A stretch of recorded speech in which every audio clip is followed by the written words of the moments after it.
This is the Ielts listening test. You will hear a number of different recordings, and you will have to answer questions on what you hear.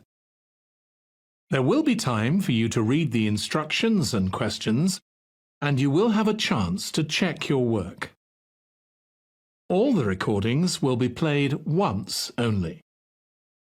The test is in 4 parts. At the end of the test, you will be given 10 minutes to transfer your answers to the answer sheet. Now turn to Part 1.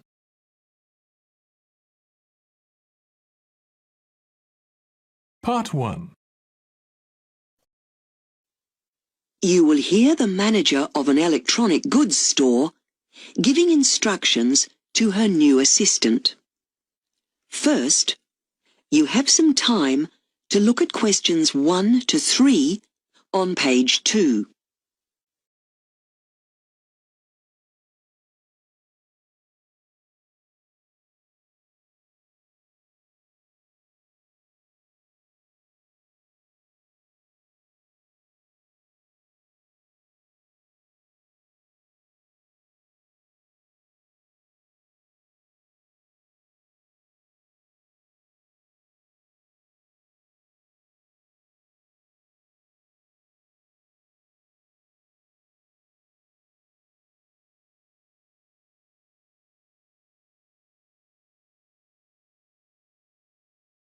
Hello, come in and take a seat. Oh, thanks.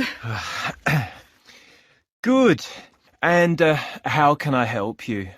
Well, I'd quite like to join this international social club, and I was hoping you could help me.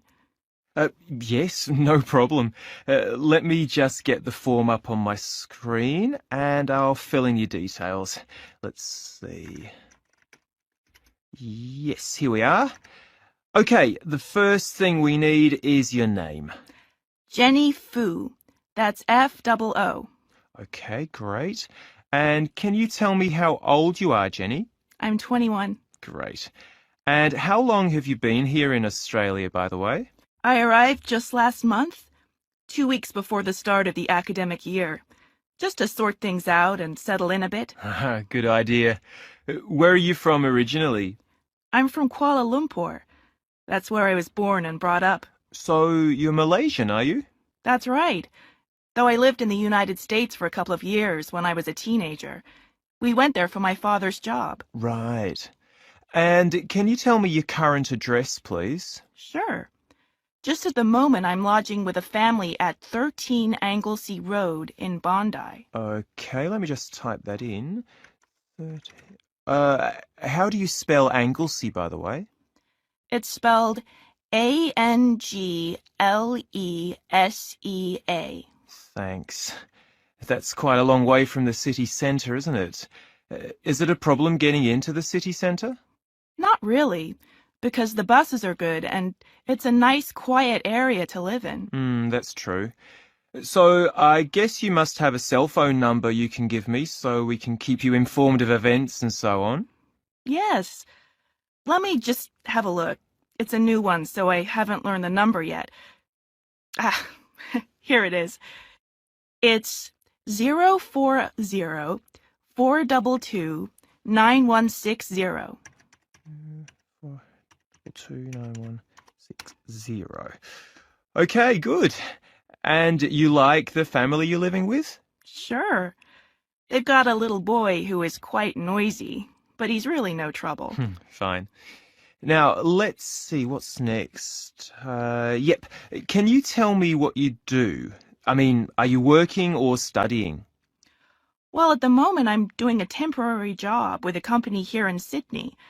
I'm an economist, in fact. Okay. And how long do you think you'll be here in Sydney? At least a year. I may look for work here afterwards. Great. Now, you want to join the International Social Club, and it will be good to know a bit about your free time interests as well. What do you like doing? Well, I'm quite musical, and I really enjoy singing. Back home, I sang with a band, just, for fun. But for me, what I like best is dancing. The modern sort, I really love it. Before you hear the rest of the conversation, you have some time to look at questions 4 to 10 on page 3.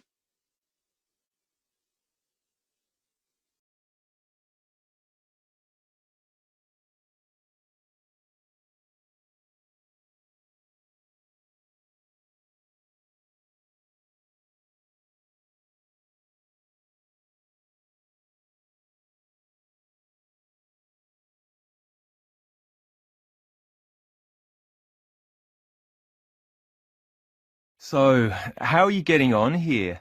I mean, your level of English is better than most people who come from overseas to work. And you've got a really nice American accent, so I don't suppose you have any communication problems in the office. Though you might find some of our Australian slang more difficult to understand. Well, a bit. But I haven't met that many Australians yet, outside of work, I mean. Right. But could you tell me a bit about the International Club now I've joined? Sure. We've got, let's see, currently about 50 members, but people join all the time, so I should think that figure will go up.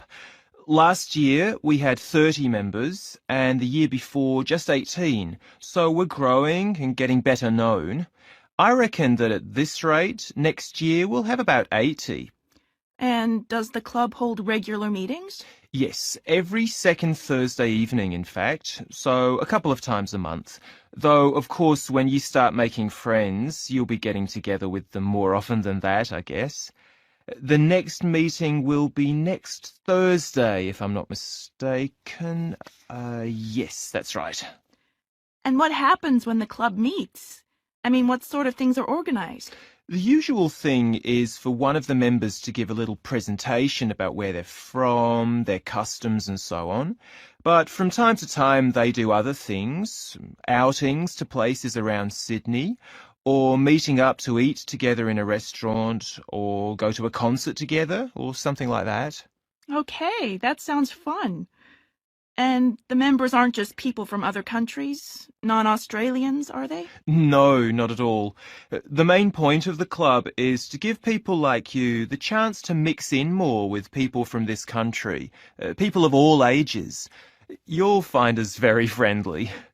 I think the contact has a positive effect on visitors to this country. And in fact, it affects us locals positively as well. You know, it's a sort of intercultural experience for everybody. And of course, you should get the chance to do all sorts of activities with other members of the club if you want to. It's not just for talking. And hopefully you'll make friends with people who have similar interests. It sounds great.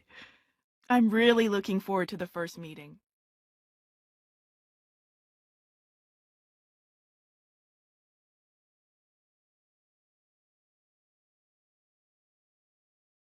That is the end of part 1. You now have 1 minute to check your answers to part 1.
Part 2.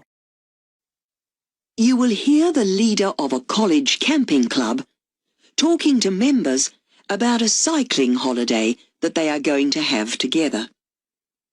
First, you have some time to look at questions 11 to 16 on page 4.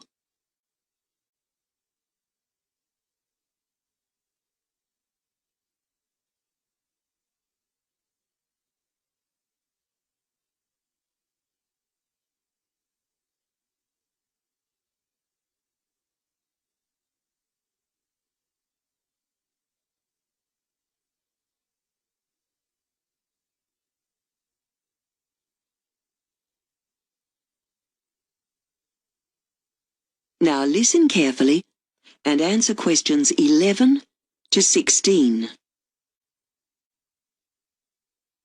Right, now let me bring you up to date with arrangements for our cycling tour next month. First of all, there's the question of tents. As you know, the original idea was that I'd arranged to borrow some tents that belong to the college, but it turns out that the mountaineering club will be using them at the same time, so I'm afraid you'll have to bring your own. So could you let me know whether you'll be using a single tent or sharing, please? I'll need to know how many tents there'll be for when I make the reservation at the various campsites. Last time, some of you said you'd like to hire bikes and pick them up when we arrive, rather than taking your own with you. Well, I've inquired about bike hire in Westbury, the town where we'll be arriving, and unfortunately there aren't any shops that hire them out, so I'm afraid it means taking your own. I'll book them on the train when I book the train tickets, which reminds me I'll need to know the final number of people going so I can get a group discount on the train fare. Something else that'll need to be booked is tickets for the football match we discussed last time. I've inquired about availability and there are only a few seats left, so anyone who wants to go will need to get tickets very soon, ideally today or tomorrow. At our next meeting, I'll be able to give you all individual packs with the final programme and something about the area we'll be cycling through and places we'll be visiting. I'm afraid I haven't had time to do that yet. Before you hear the rest of the talk, you have some time to look at questions 17 to 20 on page 5.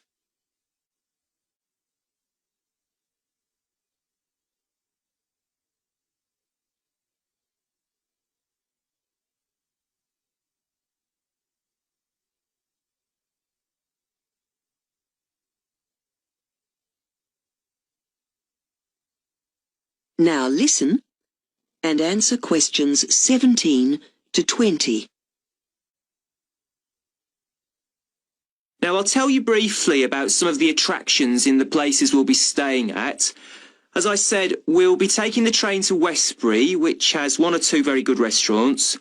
One thing that's definitely worth visiting there is the site where the original town was constructed nearly 1,000 years ago. There's not much of the original buildings left, but there's still plenty to see. The site is being excavated and you'll be able to help out if you want to. Our next overnight stop will be in the village of Cluny. There are several old barns here that have been converted into a museum showing the importance of sheep in the area over the centuries. The wool used to be sold for cloth and it made the district quite rich.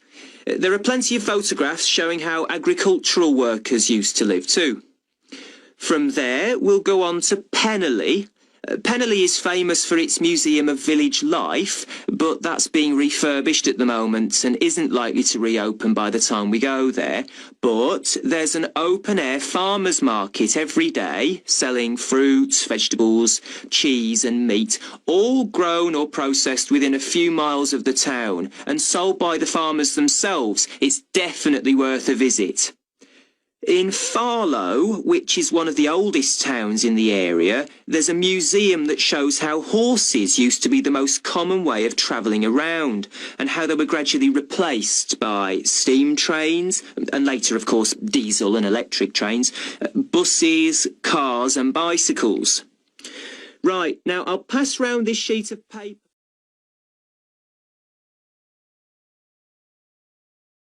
That is the end of part 2. You now have 30 seconds to check your answers to part 2.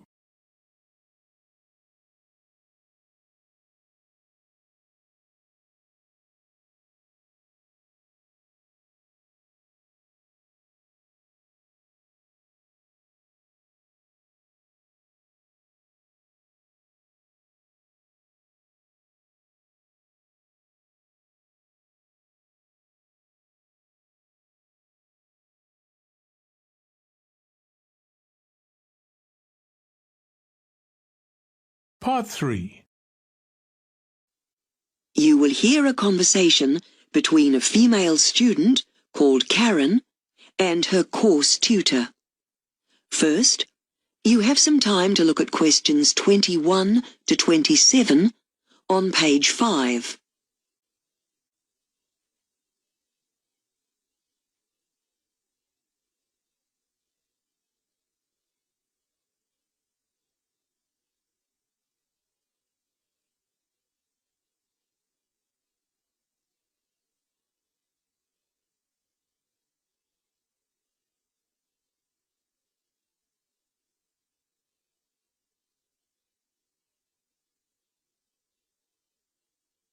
Now listen carefully and answer questions 21 to 27. Oh, Karen. Hi. Come in. Sit down. I wanted to talk to you about this assignment you've given me. I'll give it back to you with my comments, but there are several things I wanted to run over. You know, pointers for next time. When you hand in your next assignment, can you check that you've dealt with these? Yeah, okay. Now, the first thing is, your literature discussion was a bit thin, so I would actually like to see your book reports to get your complete view. So can you submit those with the next assignment? Then I can see which bits you've chosen to leave out. Yes, sorry. I didn't realize you needed them. And I found some errors, just small ones, where you had quoted people but not recorded the information properly at the end. Don't forget to go through and make sure that your references are accurate. Your actual quotes were very relevant, but the references just need tidying up, okay? Yes, I'll remember to check that. Now, you make some good points, but it might be helpful if you could see if you can include a few extra examples, just to really hammer the point home. Don't start writing more paragraphs, just slot them in at the end of what you've already written. Now, the thing you have to do if you really want to get better marks is to expand the ideas you're presenting. Then your argument becomes more convincing.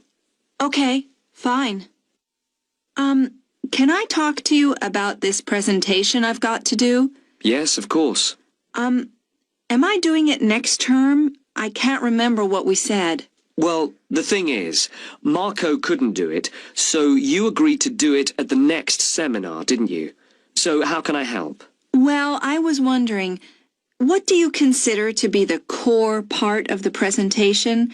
I mean, what should I focus on? Good question. Well, you have very little time, really, so it's absolutely essential for you to explain the experiment. Of course, you'll have a summary in the handouts you give out, but you need to go through it carefully when you do the presentation. And do I have to give you the abstract first, or shall I just email it to all the students? No, I do need to see it first. We'll get some printouts done. Now, they'll need to be done by the 3rd of December, so I'll need to see it by the 26th of November, if that's okay? Yes, fine. Oh, and I need to talk to you about where it will be. We've had problems with the rooms, because we'll need something bigger than usual. In our faculty, the only room free is the computer room, which is far from suitable. So we'll have to go across the road and do it in the chemistry lab. They've got all the proper overhead equipment in there as well. Okay, right. And I get a grade for this, don't I? Yes, your first one is graded by your tutor, but this one will be assessed by the professor. But don't be worried, it'll be fine. Before you hear the rest of the conversation, you have some time to look at questions 28 to 30 on page 6.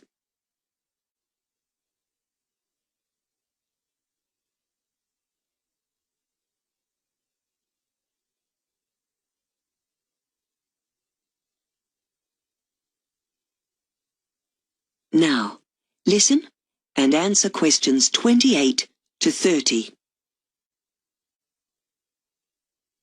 Oh, and I've sorted out my modules for next year. You asked me to tell you my choices. Yes. What have you decided? Oh, it was really difficult to decide. I've already done the data collection one, so that wasn't really a choice. I couldn't make up my mind between language and society and communication skills. I read the syllabuses, but they sound more or less the same to me.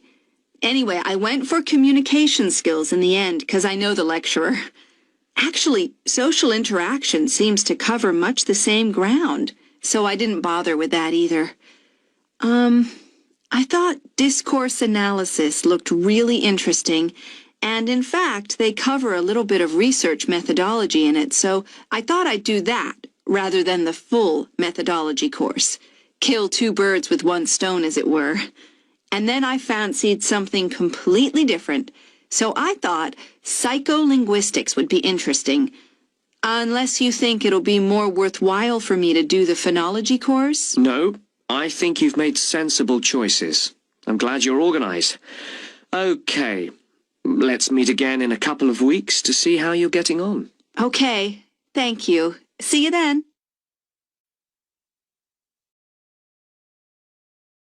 That is the end of part 3. You now have 30 seconds to check your answers to part 3.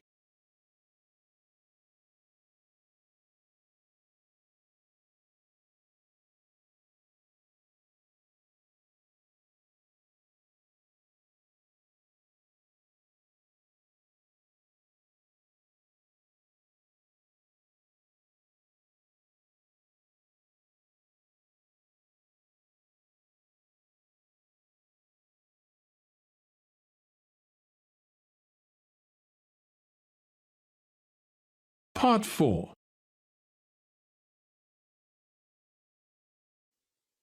You will hear a talk given by a specialist at a zoo about the implications of the extinction of species. First, you have some time to look at questions 31 to 40 on page 7.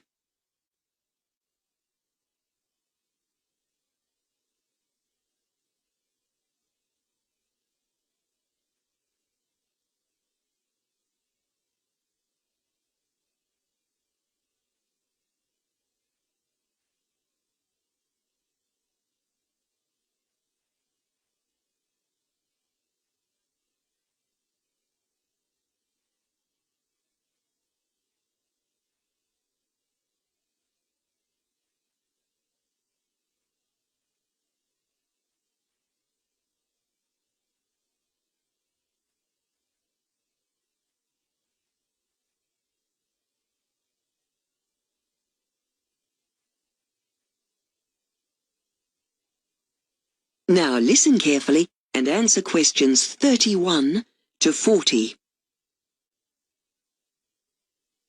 Good afternoon. From my work as curator at the Brisbane Zoo, it is becoming increasingly obvious to me that the animal world is a highly endangered one.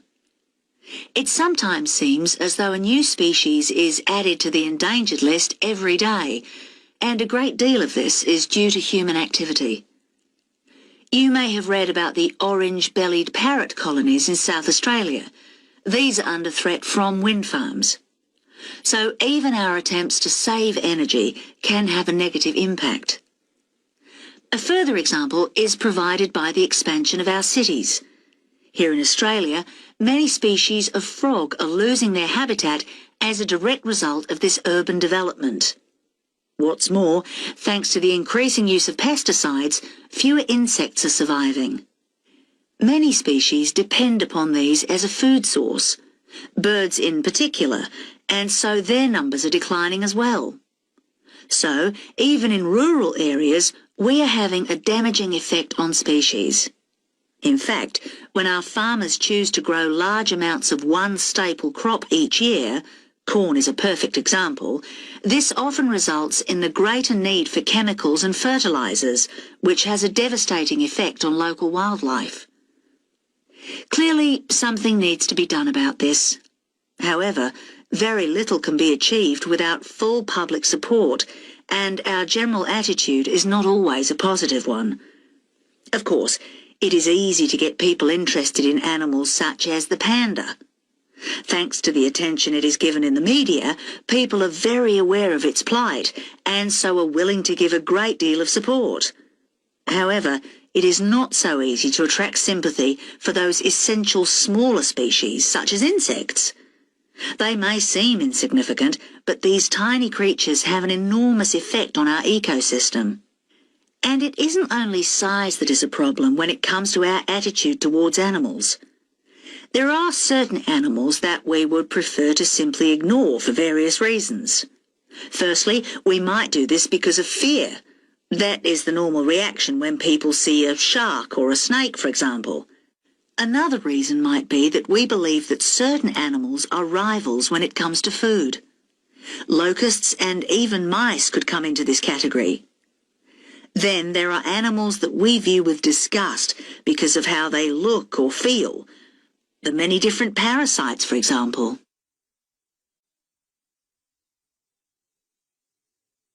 You may well ask, what does it matter if any of these species dies? Extinction is a fact of life, after all. I would argue that there are several reasons to be concerned about the extinction of any species. Each species helps us to understand more about how our ecosystem works. One species can be linked to many others in the food chain, for example. And, inevitably, they all lead back to us in some way. We now know that the more complex the ecosystem is, the more stable it is. When this is the case, large numbers of one animal are quickly controlled by outbreaks of its predators. We've also begun to realise that the presence or absence of certain plants can alert us to changes in our environment. One type of plant might indicate the presence of rich mineral deposits. Another might alert us to toxic water. And so even seemingly insignificant species can be helpful and beneficial to us. This is especially true in the area of medicine. There are many well-documented cases of the health benefits of pet ownership, especially with the ill or the handicapped. But not many people know that spiders are also being used in medicine. The cobwebs they make can be used to assist with certain blood disorders. It actually helps blood to clot. Imagine how much more there is for us still to discover from plants and animals. But we can only do this if we can save these creatures from extinction. Perhaps, in the end, it is our self-interest that will save the animals. That is the end of part 4. You now have 1 minute to check your answers to part 4. That is the end of the listening test. In the Ielts test, you would now have 10 minutes to transfer your answers to the answer sheet.